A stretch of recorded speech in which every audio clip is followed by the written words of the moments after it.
Tara, samahan nyo naman akong gawing fresh juice tong mga tira-tirang apple pa nung New Year. Kaysa naman mabulok or masayang, sinaga ko na lang din hiwa-hiwain to tapos ilagay ko sa juicer. Then, sinabay ko na rin habang nagluluto ako ng lunch. Ito yung tamad na tamad talaga akong gawin kasi sobrang hirap talagang maglinis itong juicer na to.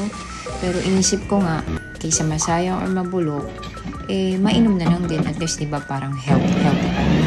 Sobrang satisfying talaga na ikita mo siya nag-extract yan, nagiging juice na siya. Nakakatuwa. Alam mo yung kahit na mahirap maraming hugasan after mo gumamit ng juicer. Sobrang nakakatuwa lang. Pag nagluluto talaga ako, hindi pwedeng hindi sabay-sabay para hindi sayang ang oras.